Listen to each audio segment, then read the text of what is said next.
Okay. Okay. I just turned on the recording. Wanted to let you all know that we will be recording today's session. Thank you all so much for joining. I am really looking forward to this. Just a reminder, if you are joining, please do turn your cameras off and put yourself on mute. At the end, you'll have the option to unmute yourselves and ask live questions, or you can ask questions throughout this session by putting those right into the chat, and we'll be monitoring that. Again, thank you for joining, and I've prepared a short little welcome video for you all, which I'm going to share right now. So thank you again, and welcome. Hello and welcome to the extended session, Performing Clean Water Act Assessments More Efficiently Using Sharable Code.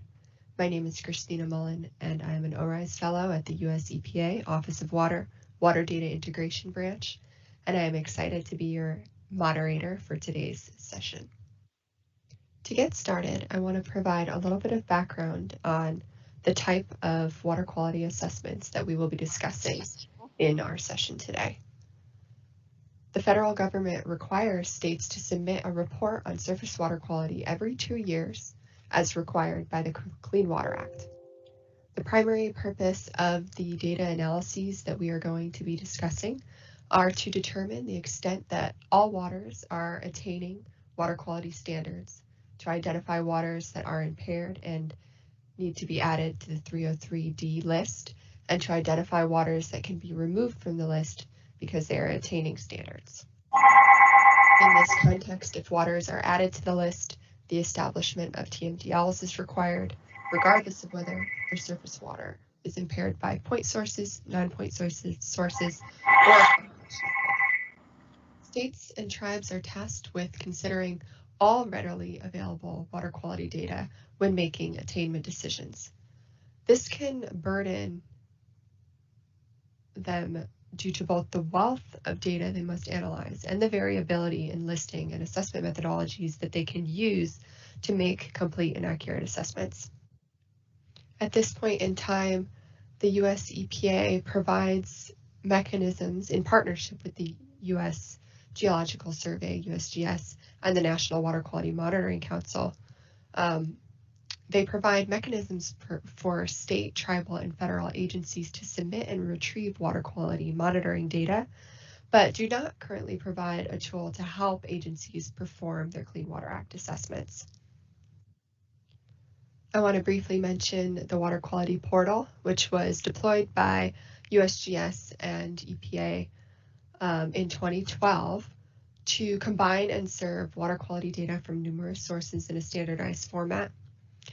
The Water Quality Portal, as of November 2020, holds over 380 million water quality data records from over 900 federal, state, tribal, and other partners. It's currently the nation's largest source for single point of access water quality data, and participating organizations submit that data to the Water Quality Portal using US EPA's Water Quality Exchange, WQX. This is a framework designed to map their data holdings to a common data structure. Many of the assessment tools that we'll be discussing today focus on assessing data from the Water Quality Portal that I was just mentioning. If you're interested in learning more about the Water Quality Portal or how data is submitted to the portal through WQX, there is a session at this conference on Friday morning from 11 to 12:30, 11 a.m. to 12:30 p.m. And I would advise joining that if you have the time and are available and interested. The presenters have all prepared a short presentation for this session and have all developed or in the process of developing tools for quickly and efficiently analyzing water quality data, either from the Water Quality Portal or their local databases. 2 representatives from state agencies, the Arizona Department of Environmental Quality and South Carolina's Department of Health and Environmental Control, and 1 tribal nation, Penobscot Nation, will share the breadth of and knowledge of and utility that existing assessment tools have brought for their individual state or tribal nation.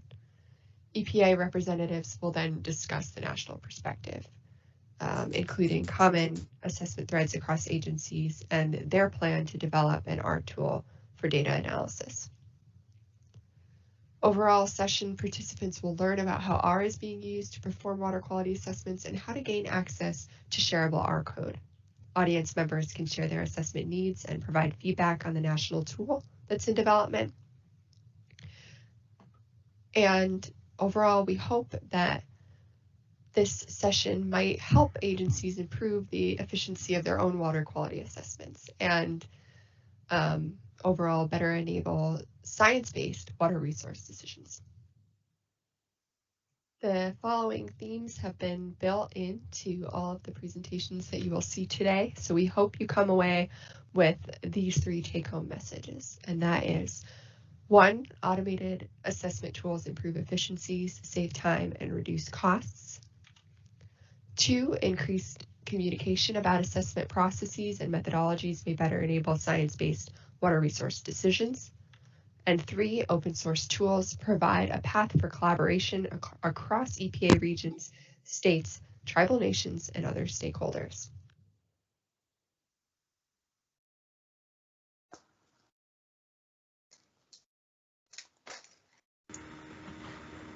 Okay, thank you all for being here and for listening to our introduction.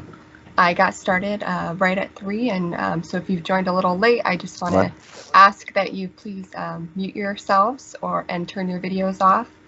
We will have a more interactive discussion at the end where you can turn those back on and chat with us about our presentations and ask your questions live.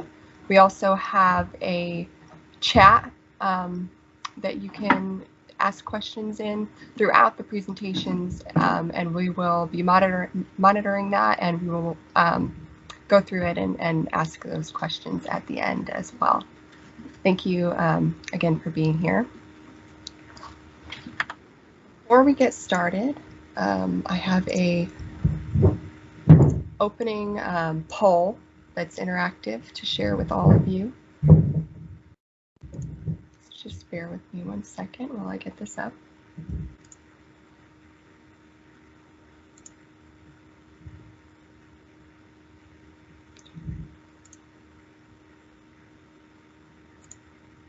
Okay, so we have a few questions for you.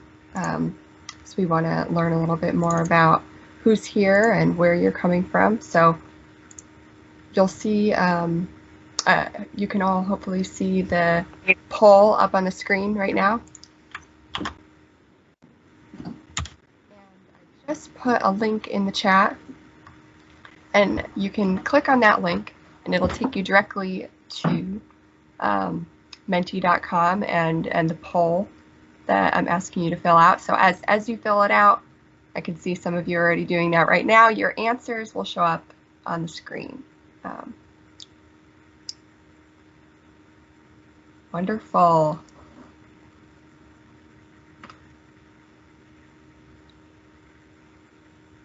If you're on the phone or you don't have access to the link that I just shared, you can also go to www.menti.com, which is www.menti.com, and use the code 5932921. That is up on the screen here too, at the top.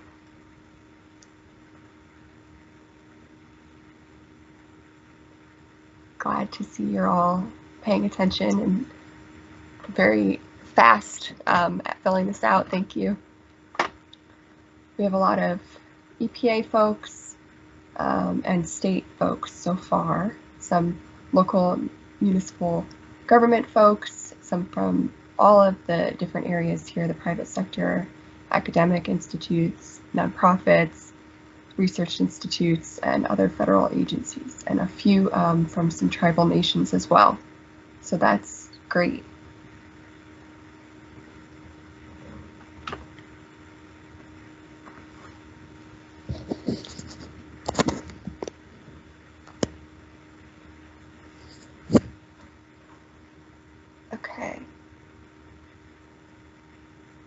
Got a few more votes coming in. Just gonna wait 10 more seconds and then I'm gonna switch to the next one. We have one more question for you guys.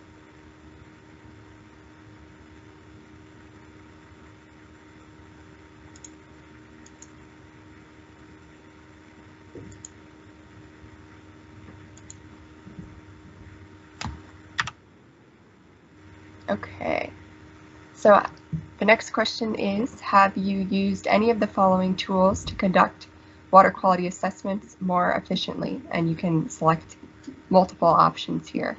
So this is another one we just want to learn a little bit more about our audience and who you all are and the type of water quality assessments that you've been doing or the programs you've been using to do those assessments.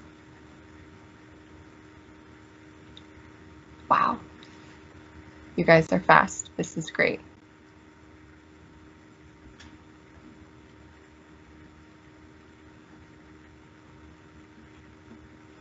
Wonderful. So it looks like we have a really good mix here, spread out all over the place between manual calculations, Excel spreadsheets, relational databases, statistical software such as R, Python, and other assessment software that's developed externally.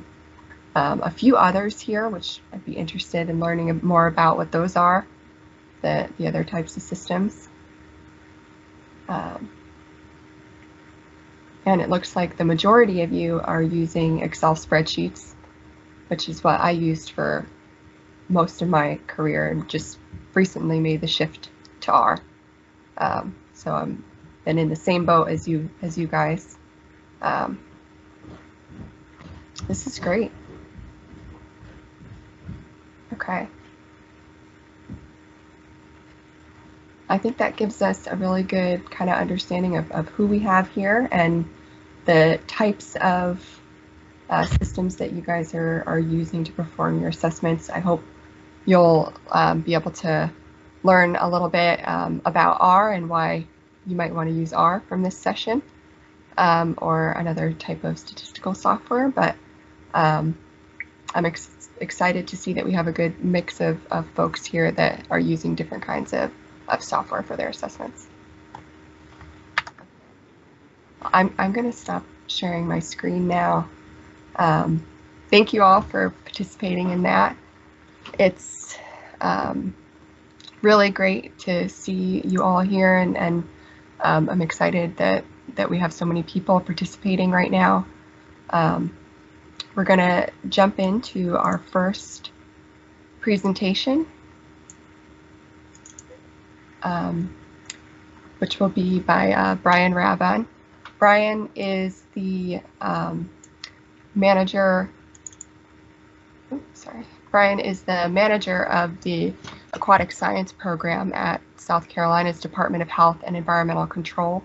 He has a degree and background in marine science and over 20 years of experience in water quality. Thank you so much, Brian, for being here. I'm going to turn it over to you now to start your presentation. Thank you.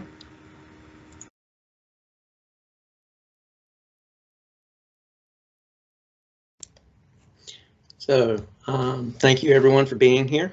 Again, I kind of want to go through how we got to doing automated assessments. I think it was an interesting path for us, and I think a few other folks may have gone down or want to go down the same road we got here.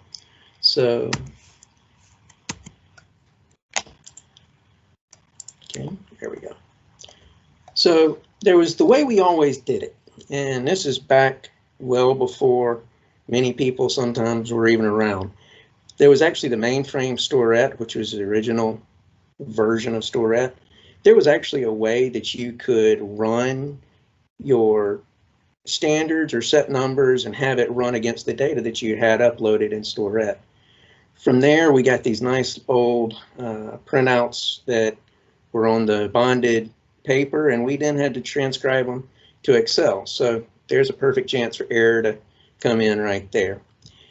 We also had trends that we would run with a separate program and then have to merge those into our overall assessment.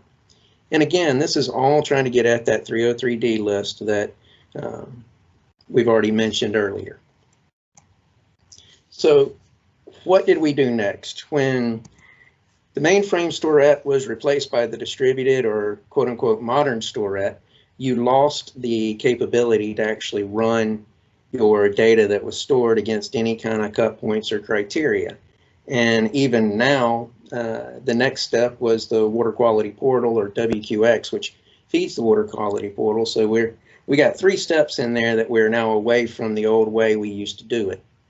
And so we had to figure out a way to start working those. So we first had an agency programmer that wrote the assessment for us.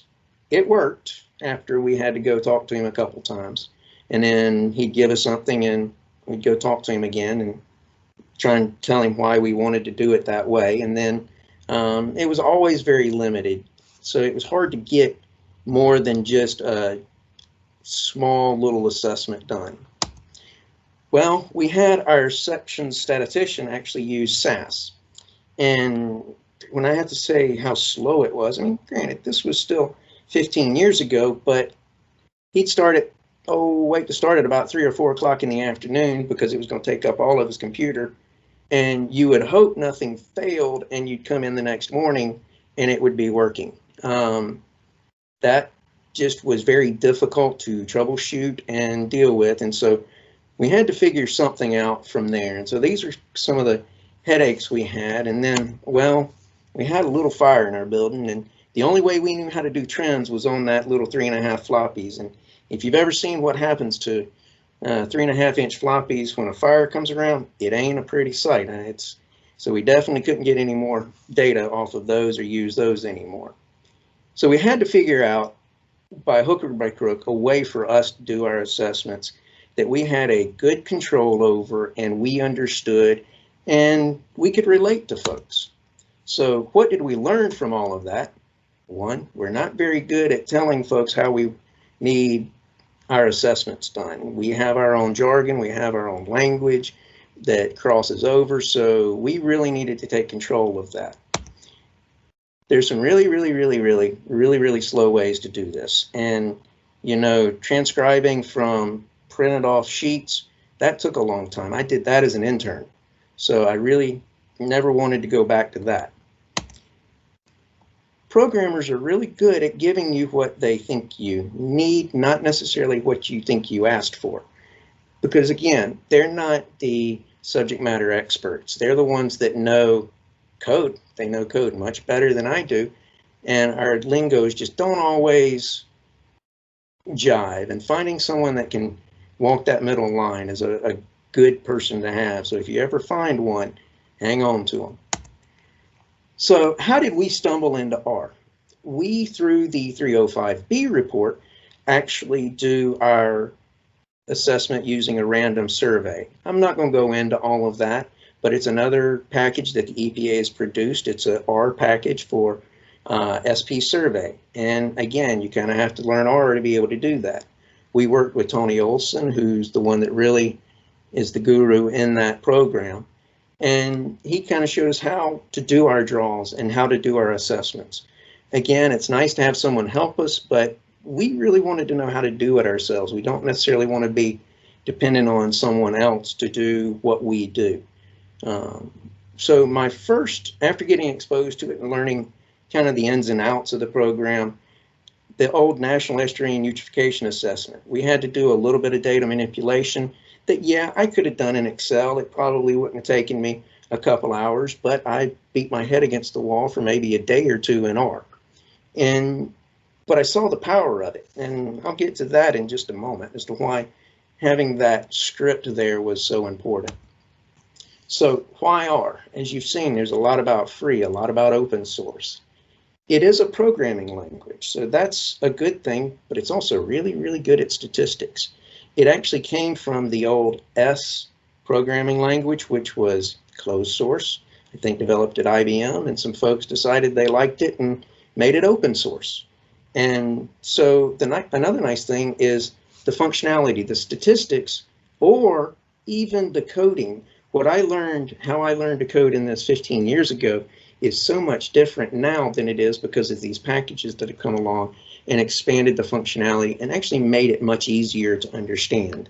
So you get this open source where people make something that's really, really good, and they keep making it better. And so it keeps growing and adapting to the times and the changes. And R has really done really well at that.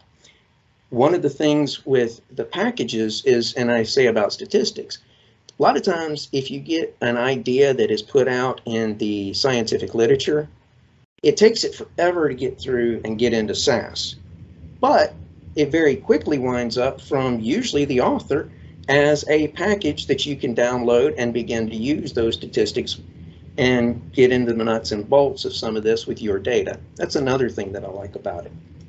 There are a huge wealth of resources online, and the community that is around R is extremely helpful. I've never found a more open or online society that is as open to people coming in, new or old, and helping as this group is. Now, from us, and when we do our state assessments, it's really good if people can reproduce what we do, and we have a document showing how we got there. By using a script, you're actually documenting that. It's there. You can hand the person the data set, you can hand them the script and say, show me what I did wrong, or here's how I did it. And so that's the nice thing about it. The drawback, it does have a steep learning curve, especially if you're not a programmer, but it's not too hard to get around, as I think you'll see in from some of the other speakers. So what did we at DHEC do? We used a module approach in developing each one of our assessments, the methodology. So for pH, you've got a range that's, it can't be below or it can't be above. I developed a model to handle that, a module. You've got things like DO, where it can never be below 4. So I've got a module that handles the less thans. You've got things where it can't be above, and so on. So I mean, I think we kind of understand the different types of assessments that you do, methods of assessments within the total assessment. And so we broke it down by that. And then we have our instantaneous ammonia limits. We actually are able to calculate that. We now do our hardness dependent and TSS dependent dissolved metals right there on the fly with the data set. And another thing is we've kind of scaled our output to the audiences that we are working with. So I'm going to give you a little bit to look at. And as you can see, R is just this nice language that you put up there. It's not a point and click thing that you can go in and say, I want this box, this check, run. You do tell it what to do, and you're have to be very prescriptive with what you want it to be said. If you look on the right, you can see what our database structure looks like, and these two tables basically drive our assessment.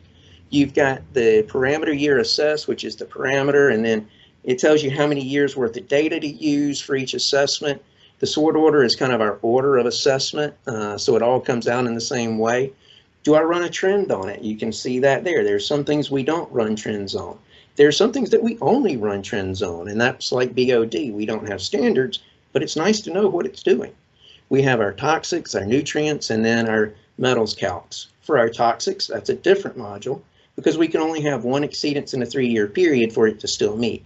The second we get to, it goes on the list. So I need to flag which methodology we're using even within the less than and greater than modules. So remember I said something about reproducibility and being able to hand someone the database. Hand someone the data set.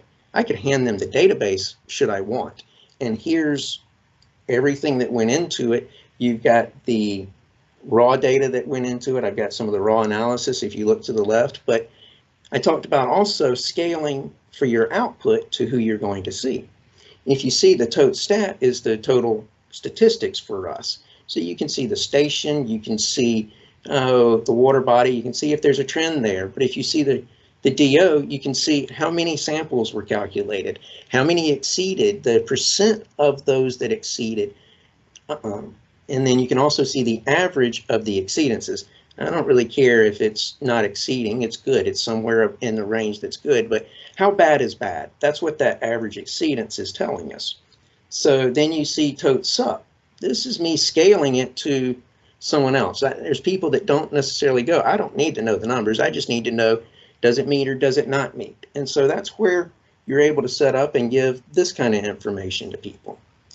Then if you really want to get kind of fancy, you can get creative with it.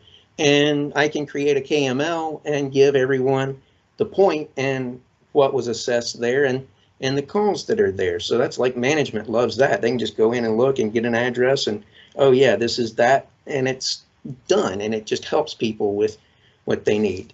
So I wanted to be short and quick, and I was a little touch longer than I wanted to, but this is me, and I'll be around to answer questions after Jason.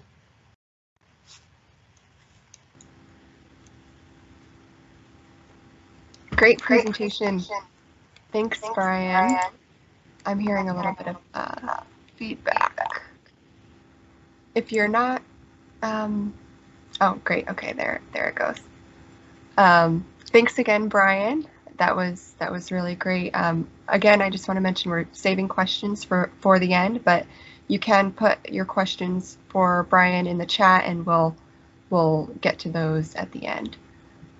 Our next presenter is Jason Jones. He is the Monitoring and Assessment Coordinator for the Arizona Department of Environmental Quality.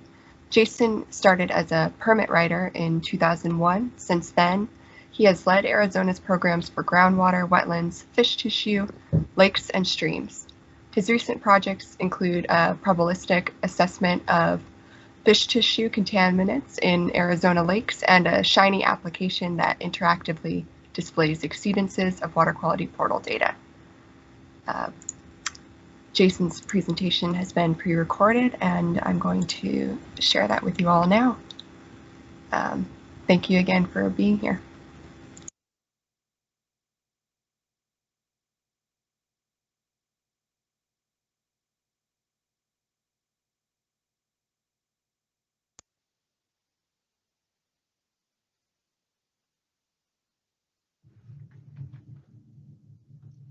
Hello, my name is Jason Jones, and today we're going to explore how using open source code can make your next assessment faster and easier.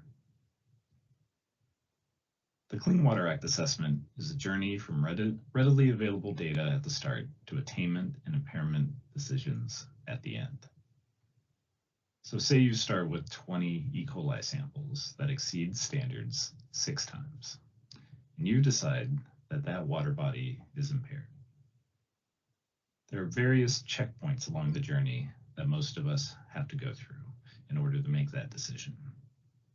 The Clean Water Act gives states a lot of individual authority, so we each go through that journey from start to finish in our own unique ways. Most of us start by gathering data, formatting that data, standardizing units and detection limits. Some of us aggregate by time and space, but some of us do not. We all compare the standards, then those comparisons are rolled up to number of exceedances and number of total samples. And then we end up with a base assessment decision. So in Arizona, we look at acute and chronic as our base level, and then we roll that up to parameter, use, and water body decisions. Finally, we end up with our gigantic assessment reports and a file that we send on to Attains. I'm going to show you Arizona's journey with a focus on assessment methods that most of us use, like calculating dissolved hardness. It used to take Arizona about 13 months of staff time to go from the gathering data phase to making decisions needed to write that assessment report. We've reduced that time to about 12 minutes using R, which is an open source program that has data carpentry tools that are ideal for assessments. I have a talk on extreme automation of assessments on the 21st, which will demonstrate a Shiny app that displays the results of the assessment. check it out if you have the time. The key point here is that R helps us navigate through the maze of the assessment, much like Google Maps helps us get to where we need to be. We're going to focus on the checkpoints. EPA recently published a summary of state standards, and I've done something a little dangerous here. I pulled out copper standards for the nation and put them on a map. I wanted to see which states have hardness-dependent standards similar to Arizona's. So using EPA's standard table, shown here on the right, I basically looked for anytime they said C equation or C notes and tallied those up. So we have 34 states that use some sort of equation for copper standards and 16 that don't. Now, I realize somewhere in the audience, someone's going, oh no, that's not right. That's okay. The point here is that I want you to focus on standards are in types of groups. So for Arizona, for instance, we have 8 distinct types of standards. So we have the bright line regular standards. It's either meeting criteria or it's not. Then we have dissolved, the hardness dependent ones, ammonia, pH, suspended sediment concentration, dissolved oxygen, a whole variety of others. Each of those are distinct types of standards. Okay, let's show you how R can literally take hundreds of thousands of raw records from the portal and turn those into attaineds decisions. This is RStudio Pro. And RStudio Pro is where users can develop code. It's a paid version, but there's a free version that works just as well. The Pro version gives you some extra bells and whistles. This is really where the magic happens. So a little orientation. Top left here, we have what's called the scripting pane. This is where the code goes. Anything with a hashtag is a human comment, and everything else is machine readable code. Top right, we have what's called the environment pane. This is where when you run the code, all your data frames and tables will live. So you can see I've already run this code, and you can see, this AZ data has almost 600,000 observations and 31 different, columns or fields.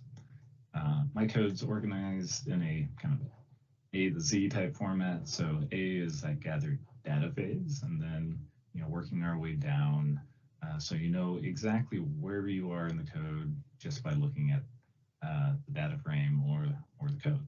So if you see F, you're in comparing the standards. Okay, so running the code is pretty simple. You essentially just select the code and click run.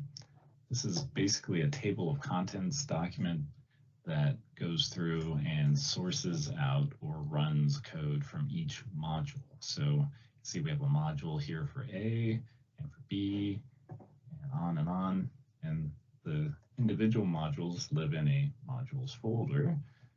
So we can see here each one being run. Once it's run, it generates the data frames up here, which we can use to do stuff. So the A data frame for AZ data can be opened just by clicking on it. R is very fast, so 600,000 records, not a problem. So you open that up, and we can see we have some data in here that we would definitely use, like E. coli, and some things we wouldn't use, like gauge height. So you can see the number of total records and columns here. Moving on down, we're going to focus in on standards next. So let's look at the code.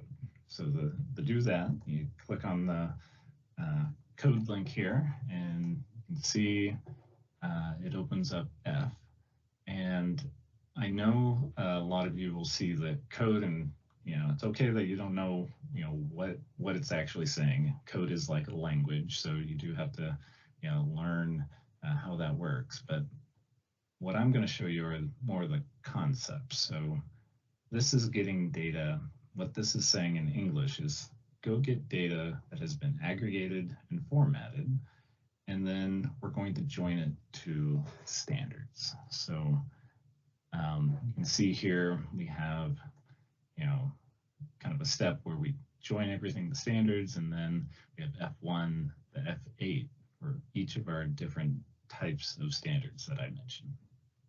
So let's look at the simplest one, which would be F1.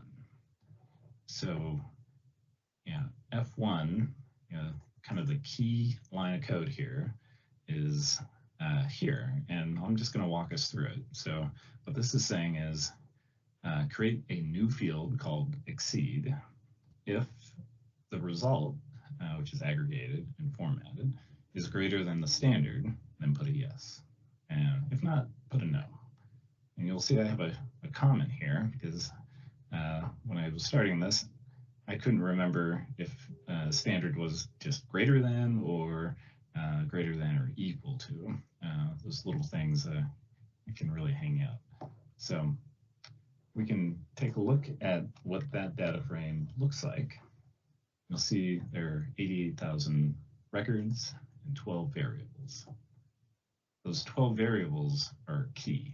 So we have 8 types of standards, each with 12 variables. So they all have to fit in the same structure. You'll see that when we go through hardness next. But so we can filter down for, say, copper standards, if I spell it correctly.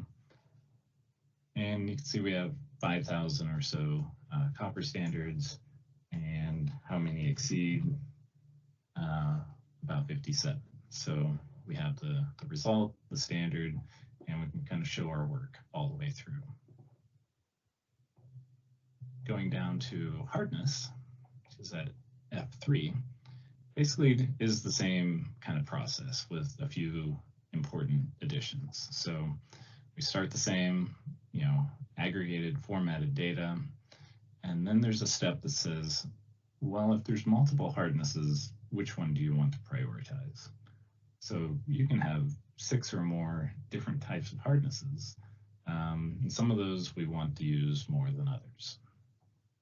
Then we have a couple of helper functions, and then we really get into the meat here. So the dissolved copper standard for aquatic and wildlife acute, or the dissolved hardness standard, is an equation that takes hardness as an input. It's the one, it already picks the one that's prioritized. So you run it through that, and you end up with a data frame that looks a lot like the standard one. So we have, aquatic and wildlife acute, copper, and here's the results. So, the same 12 rows. This one's been repurposed to kind of show what the hardness value that was used to create this variable standard. And then, whether or not it exceeded. And that is a key part because, in a later step, we will be, counting the number of exceedances and the number of total samples. So see here, we've got 12 out of 104 exceedances. So from here, we go through another couple critical steps. So the next one that I just wanted to highlight real quick is what we call the human file. So this is when the results are, grouped.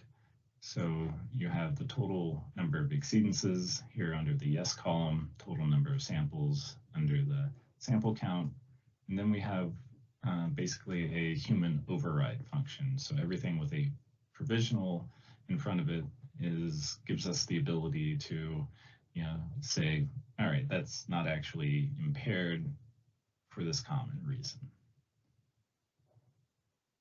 From there, we summarize those results after a few more steps into these attains files and into actual assessment files, which are listed here. So we have, actual decisions at the parameter use and water body levels, our impaired waters list. Both the attains files and the assessment files are generated every time we run this thing, which in Arizona is every week.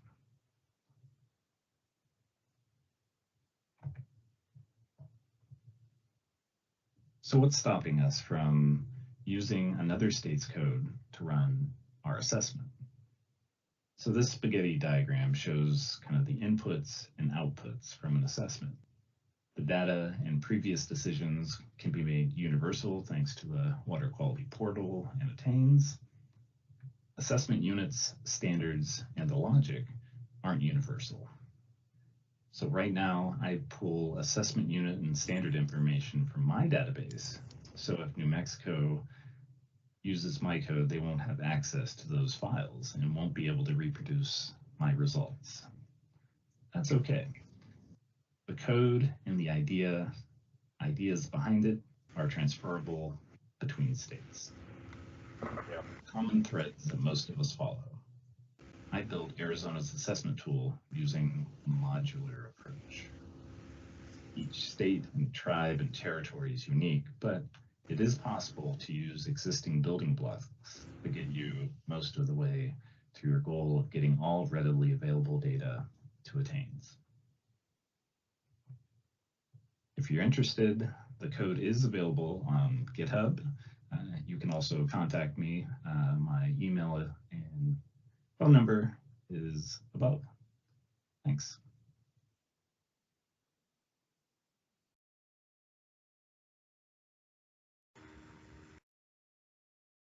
Okay, great presentation, Jason. Thank you so much. And for everyone that might have joined late, I just want to mention again to put your questions into the chat and we'll get to them at the end. We do plan to leave some time for an open discussion. Okay, our next presentation is by Angie Reed. Angie has been working for and with Wabanaki Nation since finishing grad school in 1998 and as the Water Resources Planner for Penobscot Nation since 2004. As often happens to somewhat geeky people, Angie has fallen into the role of managing and analyzing data, but still tries to get out in the field as much as possible.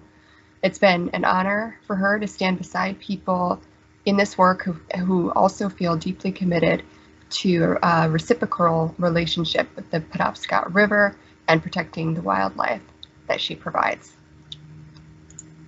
Angie, thanks so much for preparing this presentation. I am going to hand the mic over to you now.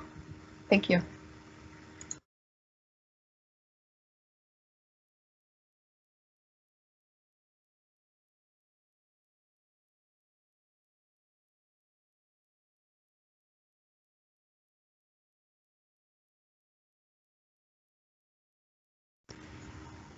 Angie, you're still muted, I think.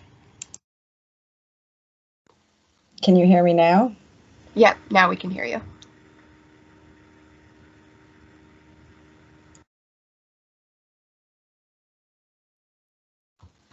Can you hear me now? Yep, we can hear you now. Okay. So thanks to the other presenters. They did a great job setting up lots of details and background.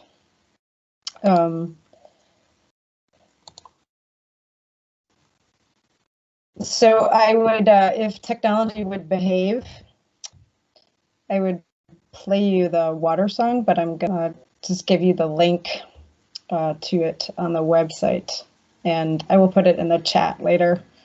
In addition, this is in the PDF version of the slides that will be shared.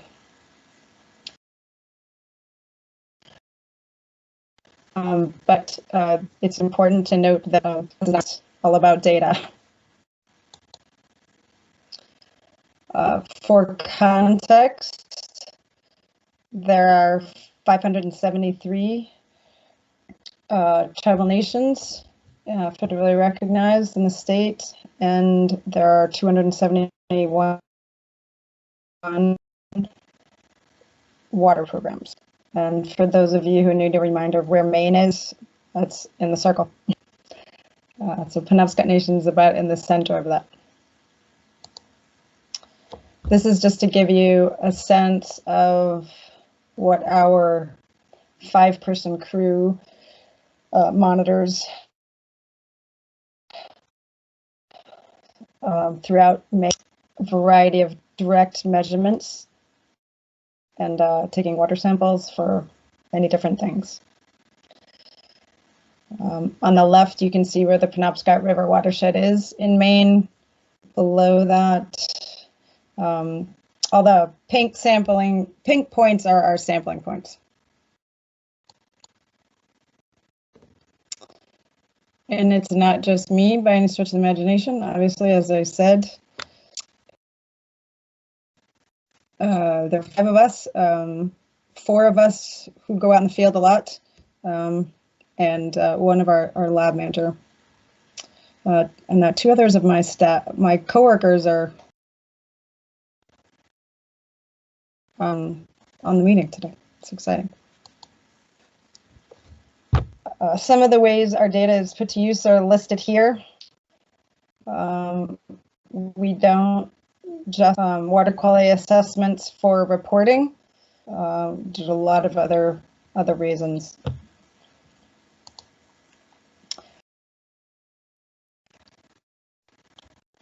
So we our second round of tribes getting trained to submit data to Attains. So that's in the near future. Right now, we're required to submit what's called the Tribal Assessment Report every year. We've been migrating at least the analysis for a few years. And now all of it is in our Markdown with an HTML output, which allows for a great deal of flexibility, including all of the things listed there, and it's most important, formatting things in Word.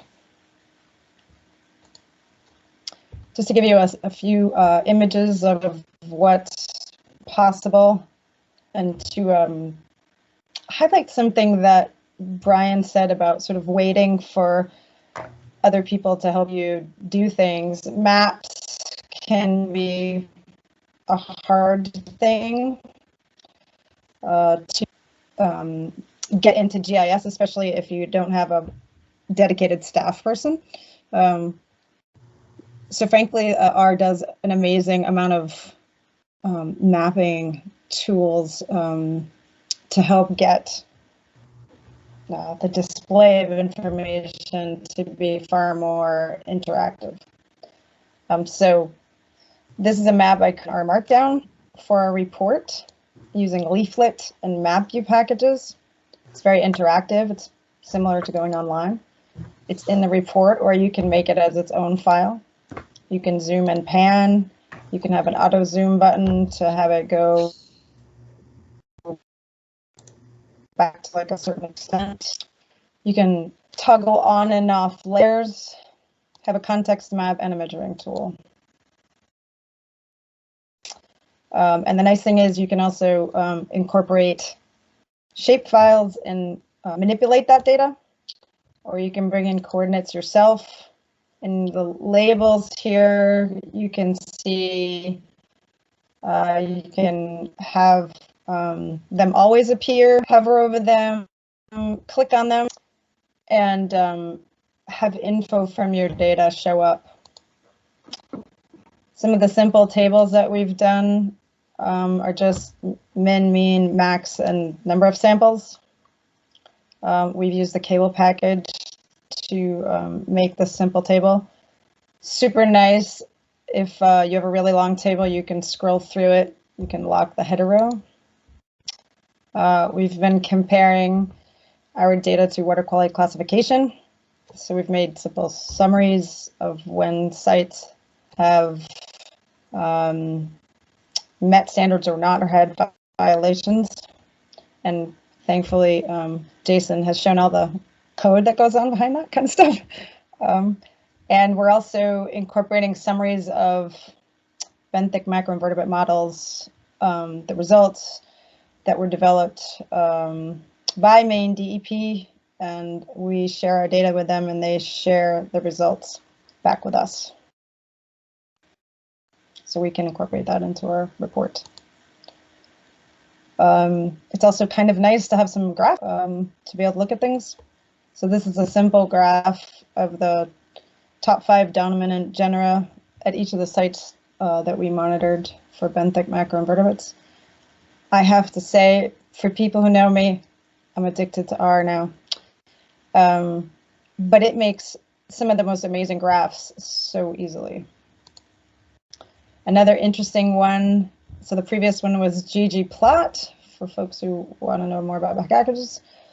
And this is an interesting one in ggplot, just a nice visual of just abundances of different macroinvertebrate orders. Interesting, I think, for more of the general person to sort of get a sense of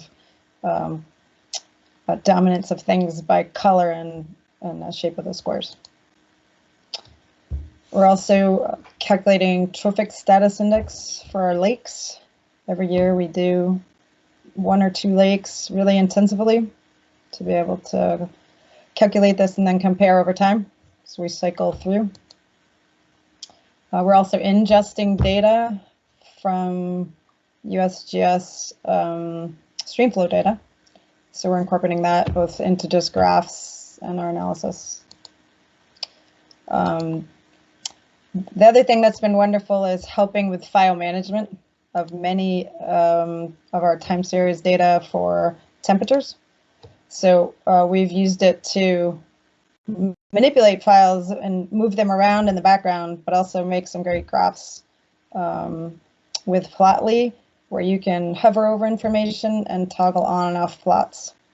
And this also allows us to summarize where standard violations and exceedance of critical fish temperatures happen. So how we got involved, the first time I heard about R was with Dennis Helsel with a practical stats class. It was great to hear him today do a presentation. So, and then I did a lot of teaching myself, which was painful. And then we got to work with Dennis again. And you'll hear more about this analysis tomorrow when my boss Dan does a presentation on some work that we've done. So this connects to R being a great stats package. We've also worked with EPA Region 1 to have our first data carpentry ecology lesson. And all of these are linked in the pink is links in the PDF if you want to go look at these. I both took and served as a helper for another class that was taught by Sue and Dan. And then after that, Dan came up and actually worked for a day with us to help us write code that one of his students had started as part of his data science class. So it's pretty exciting. And then I sit on a national group called the Tribal Exchange Network Group. We've hosted 2 data ecology lessons. Kunal has helped with both of those. Sue continues to help with us and got many instructors to help us this past year. We're currently planning future offerings. Some of the stuff we've learned is bringing your own data sessions really helps people make this practical and useful for themselves and come away with a product. We're thinking about how we're to do this in the future, and these are some of the ways that we've been thinking about it. And then Kunal actually helped us write some code to compare our E. coli data to the latest standards. And then we're actually sharing our markdown code to the Houghton Band of Maliseet Indians as the template for their 2020 tribal assessment report. And they're going to be continuing to learn about this in the future. So in summary, I wish I had had a carpentries class sooner. But I was glad I started learning on my own. There is a steep learning curve, but the data must be managed, analyzed, and reported on. So the long-term benefits are better than the short-term time investment, much greater. And if you compare the time investment to the existing methods, I don't know that I've gone from 13 months to 12 minutes, but it's a lot faster. So an R can automate and streamline a wide variety of tasks and save time. Developing the TAR has been a great prep for attains, and assessment products are useful for outreach. I think I forgot to mention that the map that we made has already been given to a reporter, journalist, keep those words straight, for and some outreach that she was doing for an article. So I think it's helpful to learn from a variety of approaches. People are quite willing to help, as Brian said. It's great to have people answer questions, and teaching and mentoring builds my own skills. It feels good to pay it forward. And if you're wondering why there's a dead bear in this picture, a day of writing R code in northern Maine can be shifted by some very unexpected events. I was writing R code at 6 in the morning, and then I was picking up this poor old guy who got hit by a car and bringing him to be processed. So it was an interesting day, and I'm happy to talk about trainings and collaboration. I've already learned a ton from just watching Jason's presentation about how I might do things in the future. So thanks.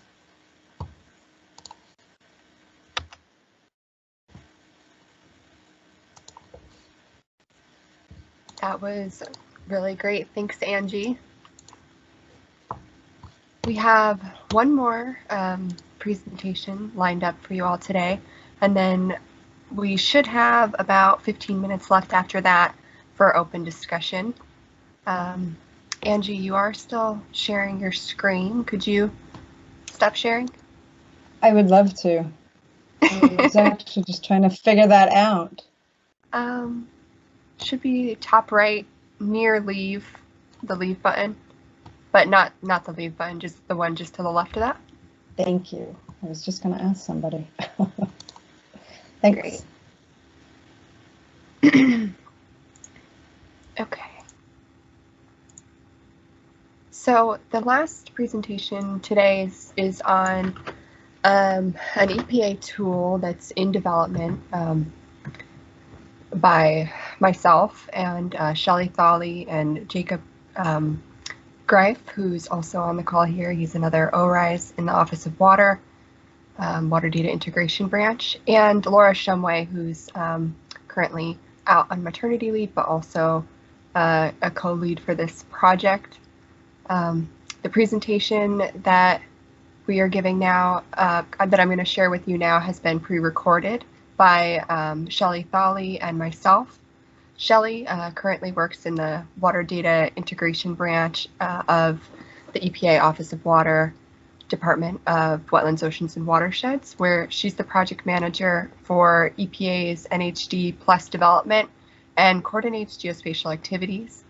Prior to joining the Office of Water, Shelley served as the GIS coordinator for the Office of Pesticide Programs and worked on a national scale fate and transport modeling of pesticides in drinking water supplies. She's originally from Baltimore, but now lives in the hills of Charlestown, West Virginia, where she enjoys hiking, camping, and playing bass, and has turned her long commute time into a budding yoga habit. For myself, I'll give a little bit more of an introduction, since I just mentioned at the beginning that I'm an ORISE fellow at the US EPA Office of Water. I'm also, like I said, co-leading the development of the open source R-based tool for automated data assessments, TDA, in my current position, and this tool aims to improve access to and analysis of water quality data. My past research focused on long-term changes in reservoir water quality, cyanobacteria productivity, coastal and water system resilience, and adaptive management of water resources under a changing climate. In my personal time, I enjoy being in or near water as much as possible and can be found canoeing or trekking through local rivers, marshes, or wetlands, or scuba diving at Stonington Point, all in Connecticut. That's where I'm from. So with that, I am going to share our final presentation. Thank you.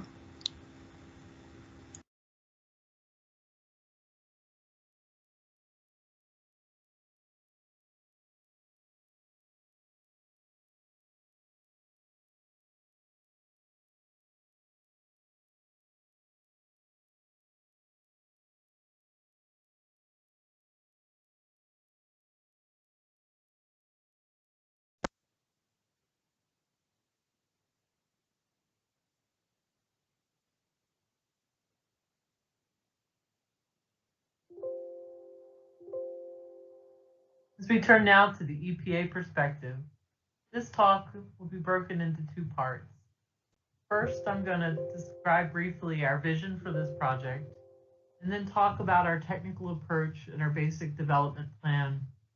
Then I'm going to turn it over to Christina, who's going to go into the details of stakeholder collaboration and requirements gathering. Our vision for this effort is to develop a tool for automated data assessment, or TDA, for water quality data discovery and analysis. The tool should save time and improve efficiency and accuracy in water quality assessments. It should use an open source approach to requirements gathering and code development. It should be designed in a way that is standardized but flexible. It should be made from community-driven requirements and hopefully serve as a hub for an open source water quality community moving forward. The need for automated analysis of water quality data is not new. In fact, the EPA has two such tools already, the data discovery tool and the data analysis tool. The data discovery tool facilitates water quality portal data searches and downloads. It is currently available on an EPA website as well as GitHub. The data analysis tool was developed for the analysis of water quality data against identified criteria. The analysis tool was not widely released, but is currently available on GitHub. Technologically speaking, these tools were not maintained and are now dated and in need of a refresh. In the simplest sense, TDA will be a refresh and joining of these two tools into a single work environment. The functionality found within these tools will be preserved and built upon. Before jumping into rewriting our existing tools, it's worth taking stock on what has changed since our first effort. Most exciting for us is the availability of the EPA Criterion Search tool. Although the search tool was not designed specifically for our effort, it does provide a useful database of existing state-identified criteria that we can use as a foundation for developing automated methods. The open source community has grown significantly in the past few years at the EPA. The EPA has an active R users group that is available for idea sharing and technical support. Our Office of Mission Support is now providing guidance and SOPs for open source development.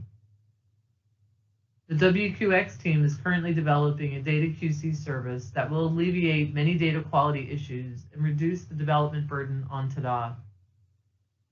There's an ever expanding stakeholder community that is now turning its attention to tribal requirements. And finally, there's an ever-growing body of code being developed by stakeholders that can serve to guide or even be included in our effort.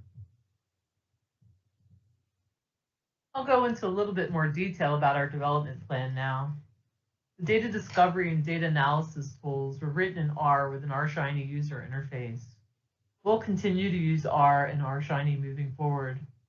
In addition, we plan on creating an R package that will encapsulate much of the data processing and algorithms into a standalone piece of code that can be incorporated into other workflows.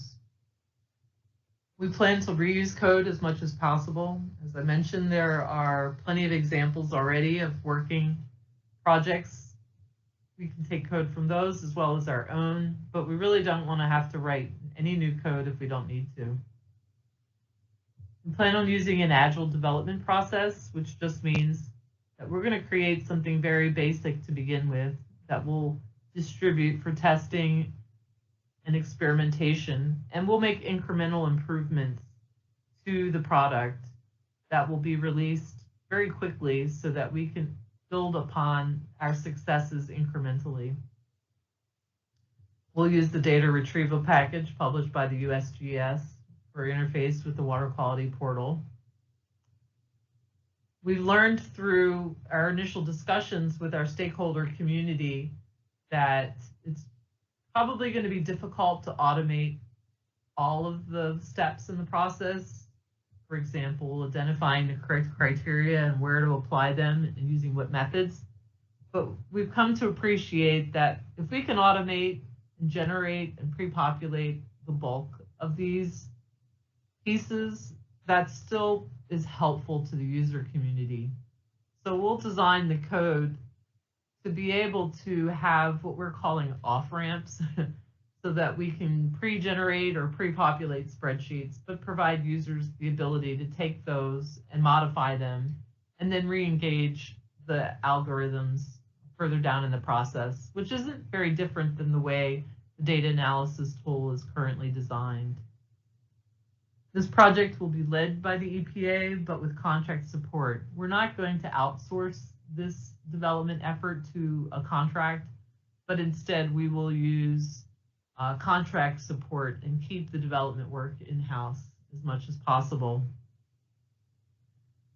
We're going to engage the active community in development and testing, and this is part of the Agile process so that we have feedback early on in the process and it's iterative.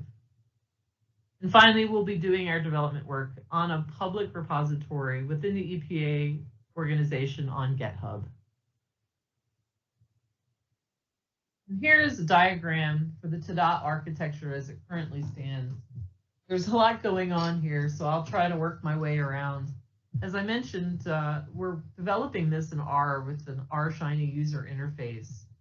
On the right, where you see the R package, this will be the encapsulation of all of the data processing and algorithms and code that goes into the number crunching. This can be a standalone and will be a standalone package and doesn't require a GUI user interface. On the left, for each of these functions, we've included a corresponding widget. And this is really meant to help a user complete the process of generating the input information they need in order for the R package to perform the analysis. For example, we're going to provide an assessment unit to monitoring location association widget. This should help a user be able to identify which monitoring locations they want to associate with which assessment units. It's also possible that if you already have this association, you won't need the widget. These can be coded in and incorporated into the R package without the need for the GUI. In addition to the data from the water quality portal and the criteria search tool, we'll also be pulling information from the newly updated Attains web service to help with the identification of assessment units and methods. Currently, we're working on the R package side, we're working on the simplified query and download. And on the R-Shiny widget side, it's corresponding query builder widget. Once we have a prototype of these two pieces, this will be the first item that we share and send out for testing. And while we continue to work out the details of the query builder, data discovery, and download piece at the top, the bottom parts that talk about that are involved in data wrangling and analysis and visualization and the requirements for all of that will continue to be fleshed out in our work group I'm going to turn it over to Christina now to talk more about the requirement side and the human side of our development effort. Thank you, Shelley. I'm excited now to share our unique approach to requirements gathering. Our approach involves both reviewing data sources and available literature and collaborating with a diverse stakeholder group for a common purpose, which is to understand both the breadth of and the most common assessment criteria and methodologies used across the United States, and to increase our understanding of existing assessment tools and the utility that they have brought for individual states and tribal nations. Through this process, we are gathering information on how assessments are done across a diverse user community, and we aim to use this information to essentially develop a list of statistical functions or other methods and inputs needed to run each unique type of assessment. Our team has also reviewed EPA data sources such as the Water Quality Portal, Attains, and the Criteria Search Tool, so that we understand what different pieces of those tools could be brought into the tool that we're trying to develop. For example, the Water Quality Portal owns the results, which is really the meat of the assessment that we need. And then Attains contains additional information that's needed, such as uses for different water bodies and assessment units. And the Criteria Search Tool includes numerical criteria that would be linked to individual parameter and use combinations for assessments. And that is essentially the standard that water quality data results are assessed against. We are learning a lot from our working group about both the similarities and the differences in assessment processes across states and tribes in the US. What we've found so far is that data retrieval, pre-processing, visualization, analysis, and summary outputs are all steps included in every assessment process that we've seen so far. So in some way, states are matching their monitoring stations with their assessment units. They're matching those assessment units with uses or classes, depending on how those are labeled in a given state. And they're matching up all of that data with the proper assessment methodologies and numerical criteria, meaning their standards for each parameter and use combination. Where things are different is really in the details of the assessment methodology. For example, the assessment level might be different in a different state or different tribe. So some states and tribes do perform their assessments at the monitoring station scale, and others aggregate their data to the assessment unit scale before it's assessed. Other states and tribes do this in the opposite way. So they might perform their assessment at the station level and then aggregate all that data at the end at the assessment unit scale. So some of these little details are what we are working through with the work group and trying to understand so that we can build that flexibility into our assessment tool. Some of the other things that we are looking at is the duration used for aggregation periods, whether or not data is averaged over a 7-day period or a monthly period, for example. So that could change across states and tribes depending on the specific parameter being assessed. The other thing that might be different across different states and tribes is the frequency that a given result is allowed to exceed its numerical criteria or the standard. So in some cases, for the same parameter in one state, a 10% exceedance rate might be allowed, and in another state, a 15% exceedance rate could be allowed. Another difference that we've seen is with the metals criteria. So certain states have hardness dependent criteria and others do not. Some states have acute versus chronic toxins criteria and others do not, and some also have seasonal based criteria. So their assessment methodology might change depending on what season it is. And so we are thinking about all of these things and how to develop our input files for this tool so that they can handle all the different nuances and variations that we're seeing and that we understand that there are across different states and tribes in the U.S. The last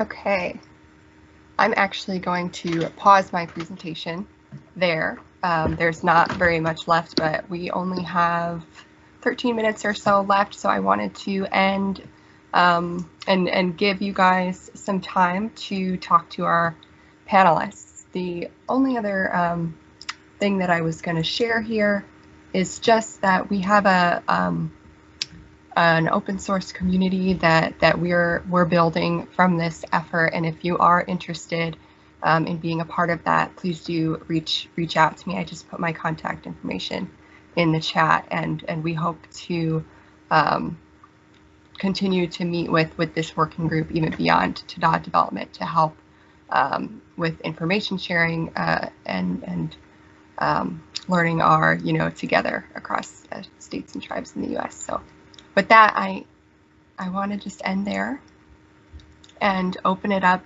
to the audience for questions.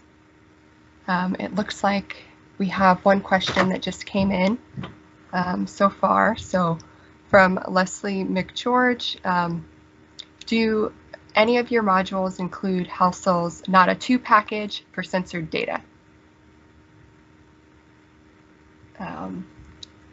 Any of our panelists want to answer that question?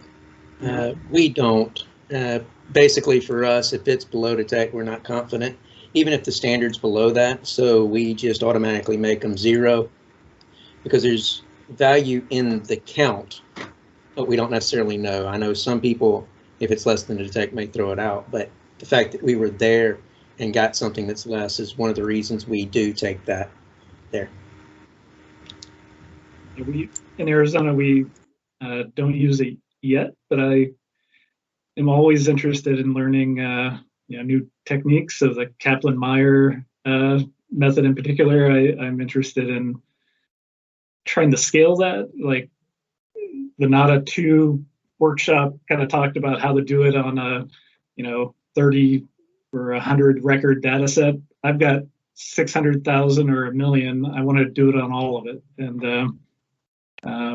I don't know how to do that yet. So a future R user out there, if you figure it out, let us know.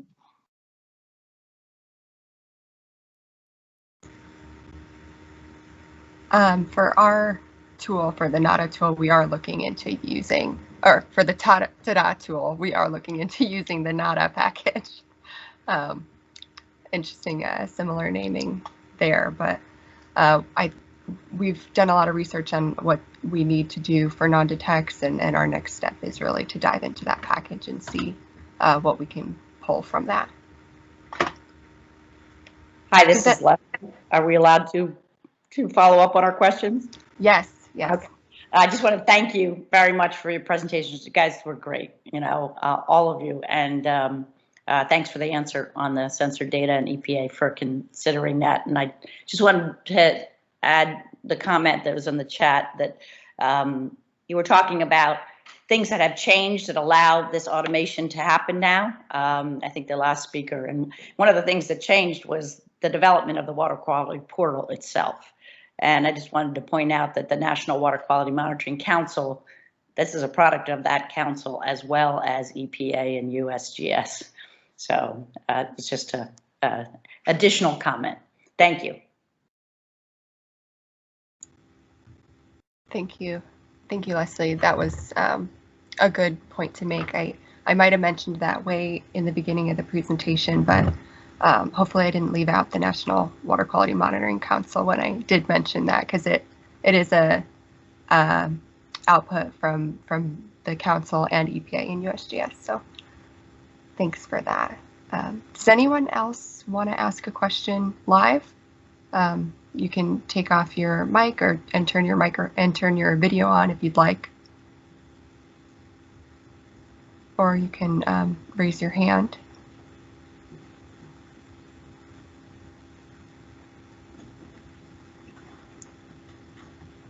Jake, do we have any questions in the chat?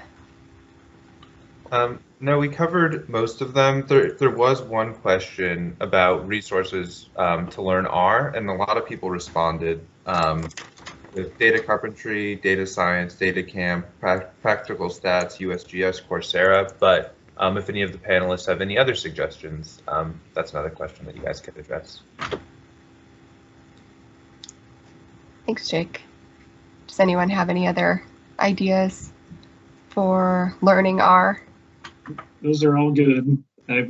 Google is also wonderful and mostly will guide you to Stack Overflow, which I find gives some of the most relevant practical solutions. So love that. Hi, this is Dave in Valkenburg. I agree with Jason on that. Stack Overflow has been a very useful resource for me. You just need to be sometimes expecting some snarky comments back. Yeah, indeed. They really want reproducible examples and will let you know if you don't give them. So. Yeah, I've used the original NADA package for using Kaplan-Meier and Ross, and I've been able to use those on data sets with tens of thousands of data points in them. Yeah, I think for me, that's one of the big exciting points of all this is none of us can be experts in all of this. And those kind of statistical tests aren't something that I'm super comfortable with, but like in the community, someone is, and we can just take bits and pieces, make it better. So. Mm-hmm.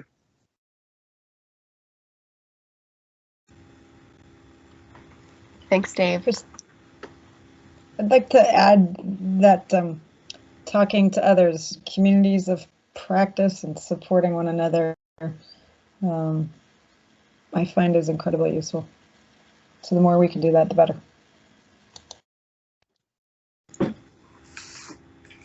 And there's also the possibility of seeing if at your workplace you can start up a user R discussion group, where if you've come up with a problem, throw it out to other people and see if somebody's found a way to approach it.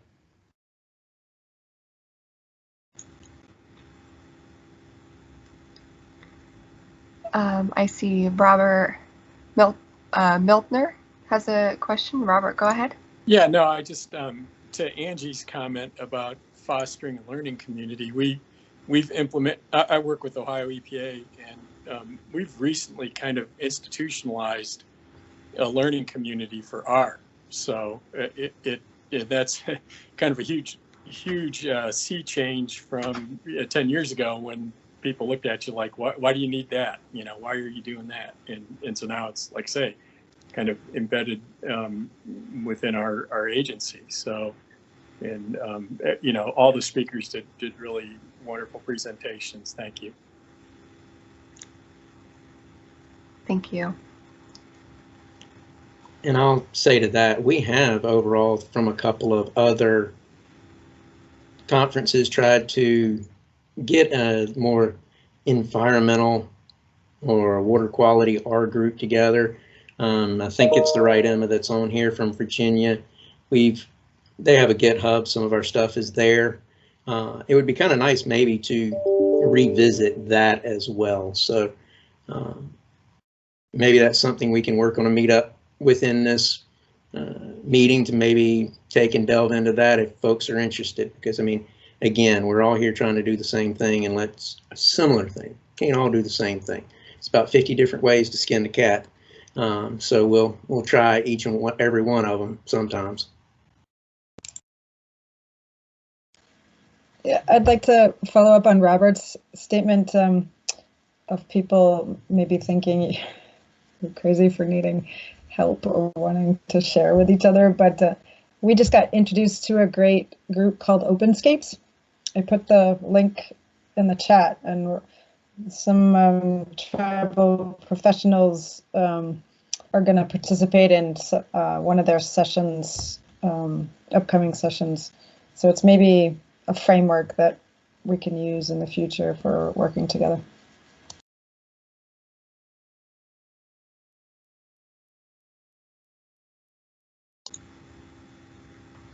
These are all really, really great ideas. Does any of the other panelists, do you have anything else you want to add? Or are there any other questions from the audience? If not, I have one question for all of you. So it sounds like all of these tools have saved you all a lot of time. And so I'm wondering, what do you do with all the extra time that you have?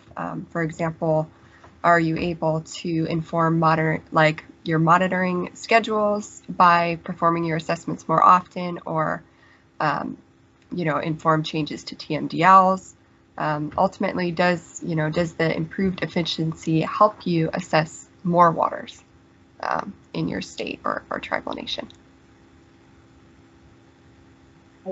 In Arizona, we've done a few things with our time savings, and one of them is just what you said, is kind of I still have all these R skills, and I'm trying to put them to use in other ways that kind of make sense. So the next part for us was to basically identify data gaps. So which places, now that we have all these decisions, why are these inconclusives still in the assessment?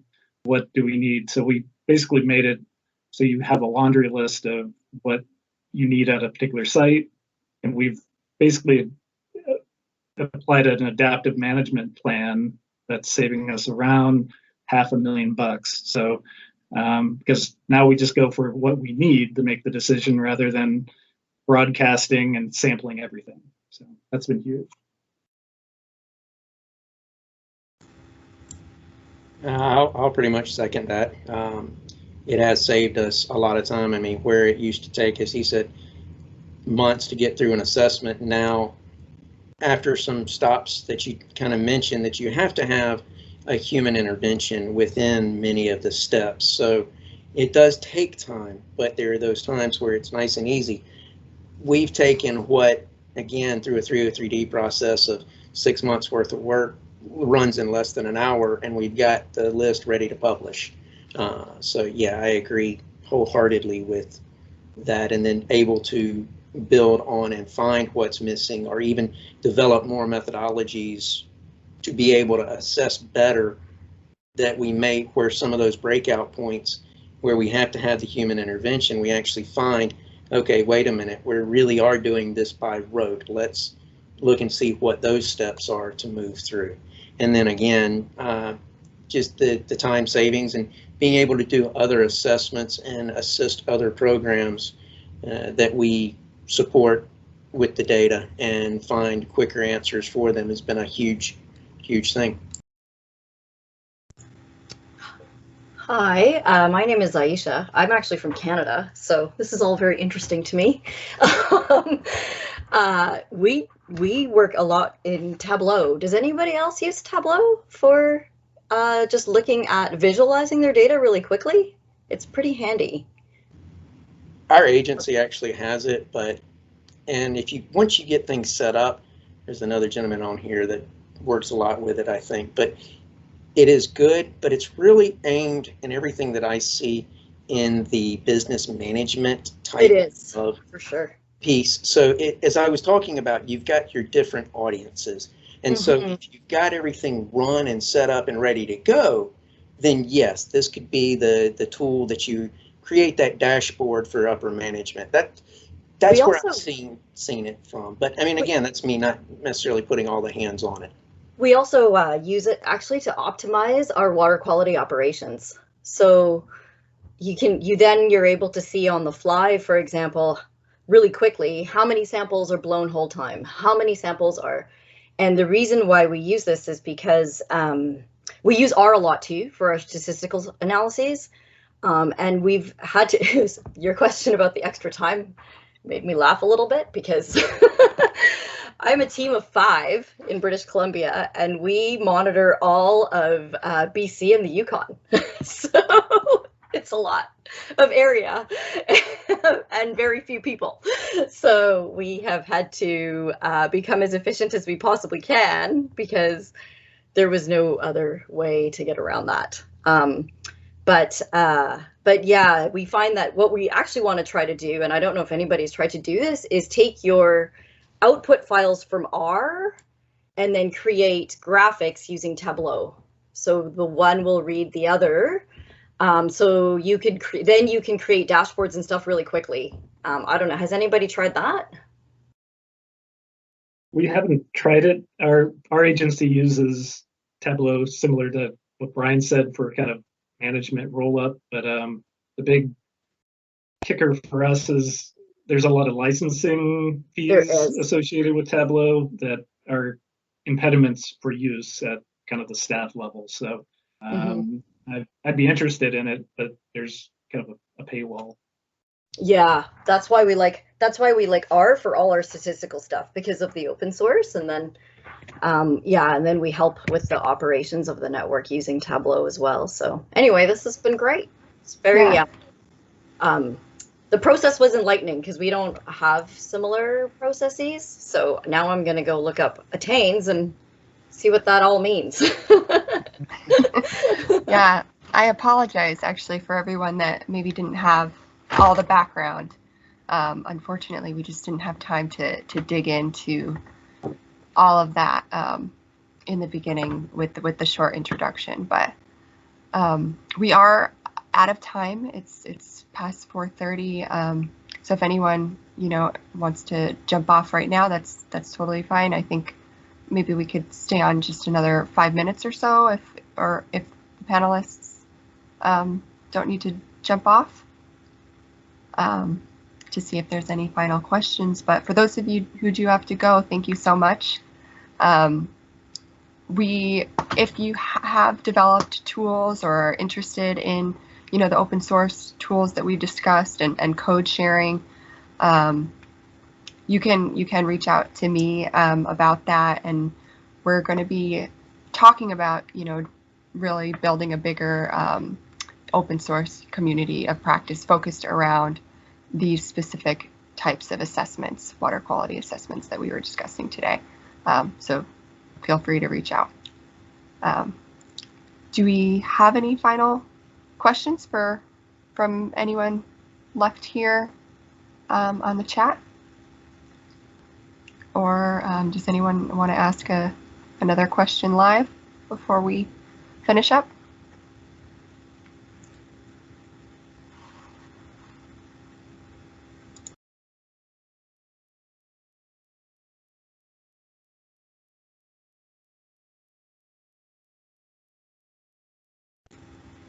Okay. Well, do any of the panelists want to say any final words before we jump off? If not, I just want to say for the national tool, I think there'll be some great things coming out of that. So you guys are doing a good job. Thanks, Jason. Yep, and I again want to second Morris that I appreciate you at least herding this cat and putting all this together. So thank you, Christina. And thank you all again too for your great presentations. We will be putting this recording up on Whova, so you can share it with folks who weren't able to be here if you'd like. And thank you all again for participating. Have a great rest of the conference and week, and I will see you guys around.